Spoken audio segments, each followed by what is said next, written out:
Hello everyone मोर चेनेलर नतुन एटा भिडिओले आपनालोকক स्वागतम जनाइছো पनीर बाटार मसला बनाइছিলো আজি सो भाबिलो आपनालोকৰ লগত शेयर करो एकदम रेस्टुरेंट स्टाइल सो बोलक चाও भिडिओটো केनेকৈ बनाइছিলো न তাৰ কাৰণে মই ধুনিয়াকৈ 4টা পিয়াজ কাটি ললো এনেকৈ লগতে 3টা বিলাহী অকনমান আদা নহৰু দিছো আৰু লগত প্ৰায় এমুঠিমান কাজু মই তিয়াই থৈছিলো সেইখিনি ধুনিয়াকৈ পানীখিনি টুকি ললো তে কেৰাহীত দিছো মাষ্টাৰ্ড অইল খিনি গৰম হোৱাৰ পিছত মই ইয়াতে পিয়াজখিনি দিছো পিয়াজখিনি 2-3 মিনিট মান অকলে ভাজি লম যাতে তাৰ কেঁচা গুন্ধটো নাইকিয়া হয় তাৰ পিছতে ইয়াতে মই আদা নহৰুখিনি পিয়াজখিনি অকনমান এফালে চপাই দিছো দি পেলাই মই ইয়াতে আদা নহৰুখিনি এড কৰি দিম তাকো সেপাৰেটলি অকনমান প্ৰায় 1 মিনিটৰ কাৰণে এনেকৈ সেপাৰেটলি ভাজি পেলাই দুইখিনি মিক্স কৰি দিম মই গোটেইখিনি একেলগে ভাজি লৈছো কিয়নো যেহেতু একেলগে এটা পেষ্ট বনাব লাগিব গতিকে গোটেইখিনি একেলগে ভাজি লৈছো খালি টাইম বেলেগ লৈছো নহয় জানো প্ৰথমতে পিয়াজ দিছো তাৰপিছত নহৰু তাৰপিছত বিলাহীটো শেষত দিছো কিয়নো বিলাহী সিজিবৰ কাৰণে বেছি সময় নালাগে তাৰপিছতে কাজুখিনি দি দিছো এতিয়া গোটেইখিনি প্ৰায় 5 পৰা 10 মিনিট এনেকৈ কেৰাহীত ভাজিম যাতে পিয়াজ আৰু বিলাহী দুইটাই সফট হৈ যায় আৰু পিয়াজটো ট্ৰান্সপাৰেন্ট হৈ যায় তো ধুনিয়াকৈ এনেকৈ ভাজি হোৱাৰ পিছত গেছটো বন্ধ কৰি এক ঠাণ্ডা হ'বৰ কাৰণে ৰাখিলো এফালে মই ধুনিয়াকৈ পনীৰখিনি কাটি লম অকনমান ডাঙৰ পিছত কাটিছো পিছত ভাল লাগে খাই ডাঙৰ নহলে ভাল নালাগে এতিয়া পিয়াজ পনীৰখিনি মেৰিনেট কৰিবৰ কাৰণে মই ইয়াতে প্ৰায় চামুচ মাষ্টাৰ্ড অইল অকনমান জিৰা অকনমান ধনিয়া জিৰা ধনিয়া এইবিলাক মছলাবিলাক কোৱান্টিটি লৈ বেলেগ হ'ব পনীৰৰ কোৱান্টিটিটো লৈ সো আৰু একেবাৰে শেষত মই অকনমান ৰেড চিলি পাউডাৰ দিছিলো দি পেলাই গোটেইখিনি মছলা ধুনিয়াকৈ পনীৰখিনি প্ৰতিটো টুকুৰাত যাতে মানে মিলাই লৈছো সানি লৈছো লৈ পেলাই এইখিনি 15 মিনিটৰ কাৰণে ৰেষ্টত থম তাৰপিছতে সেইখিনি ঠাণ্ডা হ'ল পিয়াজখিনি গতিকে সেইখিনি মই গ্ৰাইন্ড কৰি ললো এফালে কেৰাহীত তেল দিছো দি পেলাই এতিয়া মই ইয়াতে পনীৰখিনি ভাজি লম মানে আসলতে প্ৰায় বেছি সময় ৰাখিব নালাগে প্ৰায় 2 মিনিট মান সময় কেৰাহীত ৰাখিব লাগে যাতে তাৰ মানে জাস্ট কালাৰ এটা আহে আৰু এই কালাৰটো আহালৈকে ৰাখিলে হ'ল বেছিকৈ ভাজি দিলে পনীৰটো টান হৈ যাব পিছত সোৱাদটো নুঠিব খাই বেয়া লাগিব পনীৰটো সো এনেকৈ ভাজি হোৱাৰ পিছত মই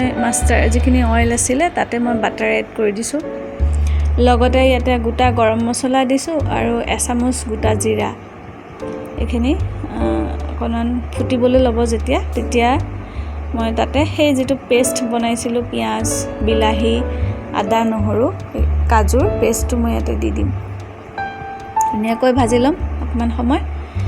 ভাজি এফালে দেখিছেনে তেলটো বাহিৰ হৈছে গতিকে এতিয়া মই সেই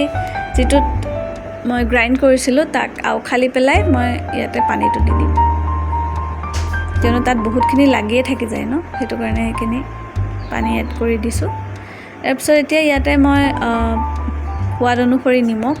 অকনমান ধনিয়া পাউডাৰ অকনমান জিৰা পাউডাৰ আৰু অকনমান প্ৰায় আধা চামুচ ৰেড চিলি পাউডাৰ এড কৰিছো কিয়নো অলৰেডি তেলখিনিত মছলা আছিল পনীৰটো ভাজাৰ গতিকে মই বৰ মছলা এড কৰা নাই আপোনালোকে যদি মছলা খাই দিব পাৰে কোনো কথা নাই কিন্তু ইমান কম মছলাটো বহুত ধুনিয়া সোৱাদ আহি যায় আসলতে সোৱাদটো মছলাৰ পৰা নাহে যিমান আপুনি ধুনিয়াকৈ বনাব একচুয়ালি বনোৱাৰ প্ৰসেস আৰু কিমান সময় বনাইছে হেতুৰ লগতে টেষ্টটো আহে মই ভাবো মছলা বেছি এড কৰিলে মই বেয়াহে পাওঁ গতিকে এনেকৈ ধুনিয়াকৈ মই ৰেড চিলি পাউডাৰটো এড কৰি দিলো এতিয়া এইখিনি মই উতলিবলৈ দিম যিমান উতল আহিব সিমানে ধুনিয়া টেষ্ট হ'ব উতলাহাৰ পিছত পনীৰখিনি এড কৰি দিছো কিয়নো পনীৰটো মছলাটো সুমাব লাগিব হেতু কাৰণে পনীৰটো এড কৰি দিছো পিছত এড কৰিলেও হয় পনীৰটো কিছুমানে একেবাৰে শেষতো এড কৰে কোনো কথা নাই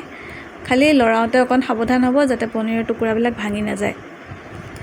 গতিকে এনেকৈ লৰাই দিলো এবাৰ এতিয়া ধুনিয়াকৈ উতল আহিবলৈ দিম 2-3 এনেকৈ উতল আহাৰ পিছত এতিয়া মই ইয়াতে ক্ৰীমটো এড কৰিছো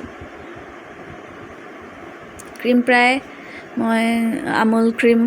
মই প্ৰায় আধা এড কৰি দিছো কিয়নো অলৰেডি মই কাজু এড কৰিছোঁৱে, গতিকে সি এটা ক্ৰীমি টেক্সচাৰ দিবই, সেইটো কাৰণে মই ক্ৰীমটো বৰ বেছি এড কৰা নাই। এনেকৈ ক্ৰীমখিনি মিলাই দিলোঁ, দি পেলাই এতিয়া ঢাকনেৰে ঢাকি প্ৰায় 2বাৰৰ পৰা 3বাৰ এনেকৈ মই ৰিপিট কৰিছোঁ প্ৰচেছটো। এইখিনি দেখিছেনে, এনেকৈ ইমান উতল আহিছে। এনেকুৱা অৱস্থাত আচলতে ঢাকনিৰে ঢাকি পেলাই দিব লাগে, কিয়নো নহ'লে এইটো চিটিকি যোৱাৰ চান্স থাকে।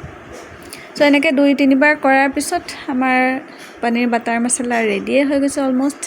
ইয়াৰ ওপৰত মই গেছটো কমাই দিলোঁ, এতিয়া কমাই দি পেলাই মই ইয়াৰ ওপৰত গৰম মছলা দিছোঁ, লগতে কছুৰী মেথি এড কৰিছোঁ। কছুৰী মেথিখিনি ধুনীয়াকৈ টাৱা এখনত সেকি দিব লাগে, সেকি দিলে